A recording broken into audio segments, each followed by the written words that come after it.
They whispered it first among battalions, in officers' messes, and in guarded letters home. Long before the Allied bombs fell upon Dresden, and years before Hitler's pistol echoed in the bunker beneath Berlin, some of Germany's most capable generals already knew. The war could not be won. It did not happen in one moment of revelation. The realization crept in slowly, first as an unease, then as a doubt, and finally as a grim certainty. The men who had once basked in the aura of invincibility began to glimpse the abyss behind their triumphs. They would still obey, still command, still fight, but they would do so knowing that the end was written long before the curtain fell.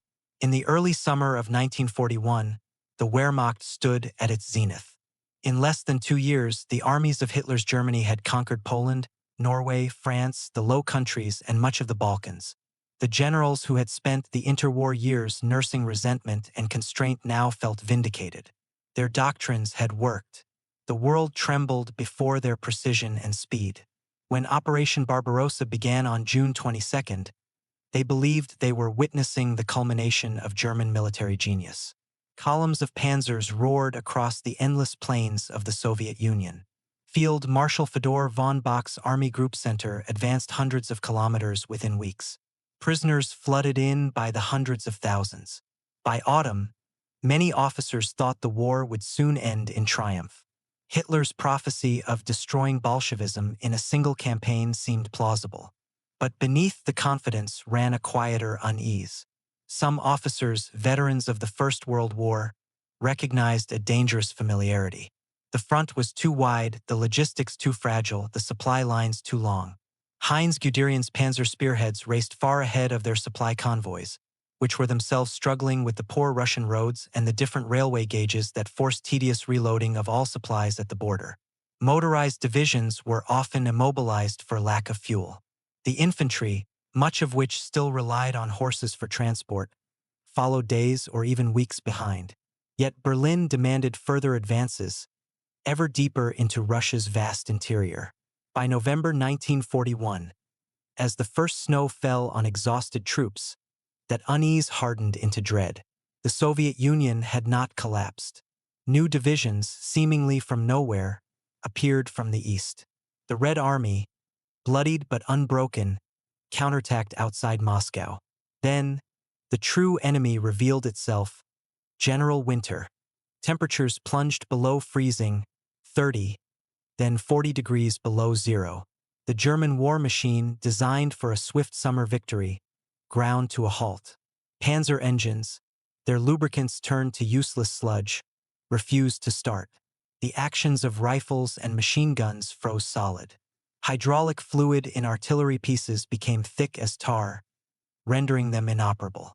Soldiers, still clad in their thin summer uniforms because the high command had deemed winter gear unnecessary, succumbed to frostbite by the thousands, their fingers and toes turning black. The horses, the unglamorous backbone of German logistics, collapsed and died in the snow by the tens of thousands. And then came the specter that truly broke their spirit: the appearance of fresh, well-equipped Siberian divisions, clad in white winter camouflage and seemingly impervious to the cold that was destroying the German army. For the first time, German soldiers were not just halted, they were outfought by an enemy they had dismissed as subhuman. That winter, in freezing field headquarters and forward dugouts, the first fatal doubts began to take root. Officers who had believed in a short, decisive war now faced the same grinding attrition they had once sworn to avoid. Logistics were crippled, reserves depleted, and morale brittle. Some whispered that the war was already unwinnable. But no one who survived the winter campaign of 1941 could mistake the truth. Germany was not fighting a campaign.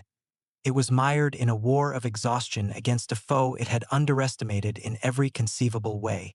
In 1942, Hitler demanded renewed offensives to restore momentum. The generals obeyed, but their confidence was hollow. The Wehrmacht launched Case Blue, its ambitious drive toward the oil fields of the Caucasus and the city of Stalingrad on the Volga. The plan, bold but reckless, divided the army's strength across immense distances. Field Marshal von Bock protested, warning that splitting forces between Stalingrad and the Caucasus with overstretched and vulnerable flanks protected by unreliable Romanian and Italian allies risked catastrophe. Hitler dismissed him. "You always see black clouds," he snapped. Bach was relieved of command. As the panzers rolled southward, many officers knew the campaign's logic was fatally flawed. By autumn, German forces were bogged down in the brutal street fighting of Stalingrad, a type of warfare they called Rattenkrieg, or War of the Rats. Their panzers, so effective on the open steppe, were useless in the rubble, where every ruined building was a fortress and every sewer a potential line of attack. When the Soviet counteroffensive, Operation Uranus, came in November, it stunned Berlin, but not the officers on the ground who had seen the warning signs. For the first time, an entire German field army was surrounded and doomed. Inside the frozen city, General Friedrich Paulus, a methodical staff officer completely out of his depth, maintained radio contact with Hitler, pleading for permission to attempt a breakout while it was still possible. None came. Hermann Göring, head of the Luftwaffe, made a wild promise to supply the Sixth Army by air, a promise his air fleet could never hope to fulfill. The trickle of supplies that did arrive was wholly inadequate. Soldiers starved, subsisting on horse meat and then rats. Ammunition dwindled. The wounded died without medical care. The Sixth Army perished where it stood, a sacrifice to the Führer's obstinacy. The psychological effect was devastating. Stalingrad shattered the myth of invincibility. Officers who had once scoffed at defeat now faced it in its purest form. The unspoken question spread like a contagion. If this could happen to the finest army Germany had ever fielded, what hope remained? In the officers' messes and headquarters across the front, the bombastic confidence of 1941 was replaced by a cynical gallows humor. Maps were no longer tools for planning victory but for managing retreat. Officers began to keep two sets of books, the optimistic reports sent to Berlin to satisfy the Führer's demands, and the grim reality they discussed among themselves in hushed tones. They were no longer conquerors, they were managers of a slow-motion catastrophe. The spring of 1943 brought no real recovery, only the illusion of one. The Wehrmacht prepared a massive counteroffensive at Kursk, intended to restore the balance on the Eastern Front. Many generals, including Heinz Guderian, privately doubted the plan. Intelligence reports clearly indicated the Soviets knew the attack was coming and were preparing the most extensive defensive network in history, a layered system of minefields, anti-tank ditches, and fortified pack fronts with hundreds of anti-tank guns. The element of surprise was gone. Yet Hitler, obsessed with the symbolic value of a victory, insisted on attacking. Kursk was the last great German gamble of the war, and its failure sealed the strategic outcome. The Red Army's defenses held firm. German armor, including the new Tiger and Panther tanks, was decimated in the largest tank battle in history. When the offensive collapsed, there would be no more major victories on the Eastern Front. The generals now fought a purely retreating war, one they knew they could not win. After Kursk, even the most loyal officers began to sense the inevitable. Hitler still ranted about miracle weapons and the indomitable will of the German soldier, but the men who commanded those soldiers could read the maps. They saw the Red Army advancing inexorably westward, and they knew the Allies, having conquered North Africa and Sicily, would soon strike in the west. For the first time, many realized that the war would not end with victory or negotiation. It would end with the total destruction of Germany itself. By the end of 1943, the mood inside the officer corps had changed entirely. The arrogance of 1940 had given way to a quiet fatalism. German industry could no longer replace losses.